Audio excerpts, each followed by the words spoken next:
Bonjour, je suis Mukendi Kabasele et je viens vous voir cette fois-ci pour une émission combinée. Une émission qui combine ma littérature et mon art. Pour ceux qui m'ont connu, il s'est fait qu'il y a exactement 17 ans, j'avais tenté une expérience de faire le tour de Kinshasa à pied. C'était pour une raison liée un peu à mon état de santé et de stress, etc. Et pendant que j'effectuais ce tour, j'ai remarqué une chose. Je m'étais intéressé aux petits travaux que les Kinois exécutent pour survivre. Alors comme je suis aussi artiste peintre, je prenais note tout au long de ma longue marche. Je faisais même des croquis que je transformais plus tard en dessin ou bien en tableau. Alors aujourd'hui, je vais vous montrer quelques-uns des petits métiers qui s'exécutent à travers la ville de Kinshasa sans qu'on se rende compte que beaucoup de gens survivent grâce à ce genre de petits travaux. Alors, je commencerai par vous montrer un événement dont les Kinois ne se rendent pas compte. Cet événement, c'est le fait que à Kinshasa, malgré la présence des téléphones, smartphones et autres, nous sommes aussi réveillés par le coq. Le coq nous réveille comme il le fait dans nos villages et dans toutes les autres villes reculées. Alors, j'ai symbolisé le chant du coq par ce tableau qui montre à 4 heures du matin le coq qui chante. Et juste après, il y a à Kinshasa des petits métiers que vous allez observer à travers ce tableau. Celui-ci, on l'appelle chailleur dans le langage kinois. Mais c'est un petit vendeur, un revendeur de vêtements de réemploi que l'on appelle ici Tombola Boaka, des friperies. Le chailleur, c'est un débrouillard qui n'a pas d'argent, qui va au grand marché par exemple ou bien à Gambela. Lorsque les mamans qui ont acheté des ballots ouvrent leurs ballots, le jeune homme trie une dizaine de pantalons par exemple ou de chemises et il circule avec à travers la cité. Il augmente un petit montant sur celui que la maman lui avait proposé. Et le soir venu, le chailleur revient voir la maman et lui remet son montant. C'est question de confiance entre les jeunes désœuvrés et les mamans commerçantes de vêtements. Nous avons un autre type de petit métier que j'ai représenté par cette maman. C'est une vendeuse de papaye. Elle circule en annonçant à répétition pour son papaye, et à travers les avenues. Et une demi-journée plus tard, elle vide son bassin et retourne à la maison. Comme on dit, il n'y a pas de saut métier. Je vais vous montrer ensuite une scène qui m'avait inspiré. J'habitais Ngiringiri, du côté de Mama Poto, sur l'avenue Lokelenge, je crois.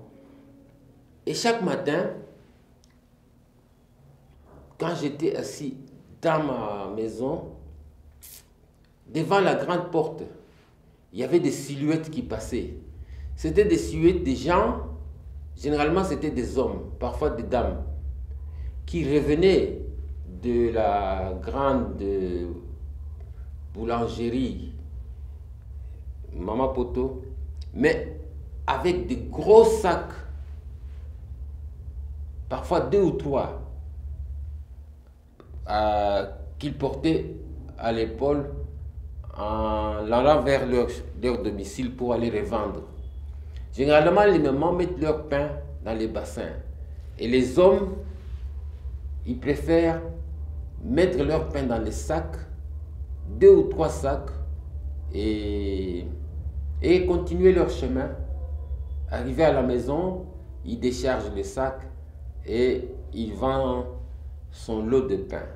Alors, comme ces gens passaient à grande vitesse devant la grande porte, moi je retenais seulement les silhouettes. Et ce sont ces silhouettes ici que j'ai représentées artistiquement. Par exemple, ce revendeur de pain qui lui portait 4 de ses sacs pleins de pain. Et ça passait vite, hein? Et c'était devenu une habitude. Le matin, quand je me levais, je mettais ma chaise de sorte que je vois la grande porte. Et je voyais la même scène qui passait à toute vitesse. 1, 2, 3 personnes. Et je gardais seulement la silhouette que j'ai représentée ici. Il y a aussi un autre petit métier. Les petits vendeurs de boudins. Ce sont des jeunes gens qui ont une sorte de bac. Un bac avec des saucissons, des boudins et une bouteille de mayonnaise et qui circulent à travers les avenues en annonçant le contenu de leurs marchandises. Et quand vous avez besoin d'acheter un pain au boudin ou bien un sandwich à la mayonnaise et au saucisson, bon, il s'arrête, il vous sert et il vous demande si vous avez besoin de pilipili à poussière. Pilipili à poussière, ça signifie le piment en poudre. Voilà un petit métier qui fournit des moyens de survie à une catégorie de jeunes désœuvrés de Kinshasa. On peut continuer avec des petits-enfants. Souvent, parfois, ce sont des enfants qui n'ont pas encore atteint la majorité. Ce sont des adolescents qui chôment et qui se créent de tels emplois. Comme par exemple, ce petit laveur de véhicules. Vous voyez qu'il a son seau d'eau avec son torchon et il se met dans un coin d'avenue, sous un arbre. Ils peuvent être en équipe. Et quand vous amenez votre véhicule, bon, ils se mettent souvent non loin des canalisations d'eau pour s'approvisionner en eau et nettoyer les véhicules. On trouve ces jeunes gens dans plusieurs endroits, que ce soit à Kasavubu, que ce soit à Bandal, à Limete, il y en a plein. Et les Kinois les appellent les loqueurs. Bon, je ne sais pas d'où provient cette appellation. Les loqueurs, ce sont ces gens qui lavent les véhicules. Et comme je l'ai dit, c'est un métier qui emploie beaucoup de jeunes adolescents désœuvrés.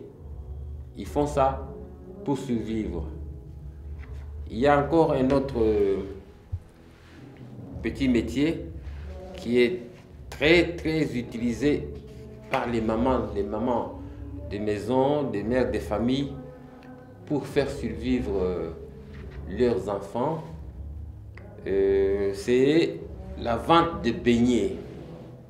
Ça, c'est une maman qui place sa table devant sa parcelle et qui prépare ses beignets. Et vous voyez qu'à côté, elle a mis aussi un plateau d'œufs. Les œufs, c'est aussi un petit commerce qui marche beaucoup à Kinshasa. Même les jeunes gens circulent avec à travers les avenues pour servir les clients qui ont besoin de manger un œuf, surtout un œuf au piment. Et voilà encore un autre petit métier de Kinshasa. C'est-à-dire quoi? Ici à Kinshasa, tout travail est payant. Quelle que soit la moindre activité à laquelle quelqu'un s'adonne, il y a toujours un client. Et je vais, en parcourant cette liste de petits métiers, ça c'est une vue artistique. Ça m'avait frappé. Un jour, j'étais du côté de Gambela et j'avais vu un monsieur qui vendait des blocs de glace. Mais alors, des blocs de glace sous un soleil accablant. Et comme les clients ne se voyaient pas, on voyait fondre ces blocs de glace. Et lui, il n'avait pas moyen de faire autrement. Il attendait que les clients viennent acheter, les clients revendeurs de boissons. Et cette scène m'avait frappé. Je l'ai représentée ici sous une forme un peu artistique. Je voulais montrer les blocs de glace en train de fondre, mais je n'avais pas pu. Et j'ai gardé ce petit métier qui m'avait beaucoup impressionné. Je l'ai représenté sous forme de ce tableau. Le vendeur de blocs de glace. Ces derniers temps, à l'époque, dans les années 80, 90, on les rencontrait ici à Kinshasa. Mais aujourd'hui, avec l'arrivée des caisses, comment on appelle ça? Des caisses à température là. Maintenant, les mamans n'en ont plus besoin. Voilà. Pendant que je faisais mon tour de Kinshasa à pied, j'ai remarqué que ce sont les paresseux qui n'arrivent pas à survivre ici dans la ville de Kinshasa. Une population qui avoisine déjà les 18 millions ou 20 millions d'habitants, la moindre activité qui intéresse la population procure de l'argent à la personne. Les cireurs de chaussures, les bannes à vernis, ces jeunes gens qui n'ont pour rôle que d'appliquer les vernis à ongles aux dames. Ce sont des jeunes gens qui gagnent beaucoup d'argent à la fin de la journée. Un cireur de chaussures, un jeune cireur de chaussures m'avait affirmé un jour que vieux tango tobetaka match bien à la fin de la journée, on a 25 000 francs. Vous imaginez, 25 000 francs par jour. Donc, il n'y a pas de saut métier et des tressages des cheveux. Des dames qui savent tresser les cheveux. Elles se font beaucoup d'argent comme petit métier dans des quartiers, dans des communes. Quand vous avez une dame qui passe son temps au coin de la rue pour dire Pesanga, Kabelanga, c'est que cette dame est paresseuse. Parce que chacun de nous a toujours un petit don quelque part. Que ce soit dans la chanson, que ce soit dans la cuisine, parce que les mamans Maléwa, quand elles préparent dans leur restaurant de fortune, elles se font beaucoup d'argent. Les gens n'ont pas le temps de préparer chez eux, ils sortent le matin, ils reviennent tard le soir, ils sont obligés d'acheter une boule de foufou avec sa peau de porc ou bien son croupion de dindon avec un peu de piment. Allez, l'histoire est terminée. Les banayatono, hein, ceux qui grillent les cabris, comme on dit ici, et qui grillent aussi le poulet, les dindons, les croupions de dindons, les peaux de cochon,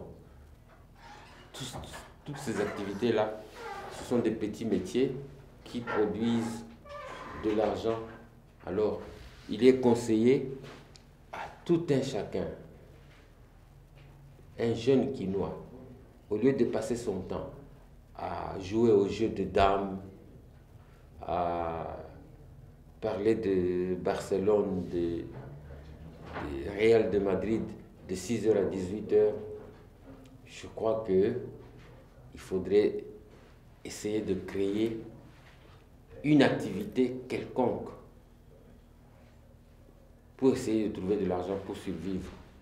Croiser les bras, c'est ce qui amène à ce que on cherche des moyens faciles, on devient bandit, on devient koulouna, on commence à s'attaquer à la population, à la pauvre population, pour lui arracher le peu qu'il a dans sa poche. Voilà ce que j'avais retenu pendant mon tour de Kinshasa à pied. C'était une épreuve qui m'avait amené à écrire un livre dont nous parlerons la semaine prochaine, le tour de Kinshasa à pied, ou la quête perpétuelle du ticket. Parce que la phrase Kabelanga ticket à Kinshasa, ça ne signifie pas que quelqu'un te demande l'argent pour payer son transport. C'est une façon voilée de vous demander un peu de sous parce qu'à la maison, ça ne marche pas, les enfants sont affamés. Donc, Kabelanga ticket est une expression quinoise qui signifie « viens-moi en aide ». Ça ne va pas, les enfants ont dormi affamés. Voilà un peu le thème que j'avais abordé dans mon livre intitulé « Le chercheur » et dont on va parler la semaine prochaine. Merci et au revoir.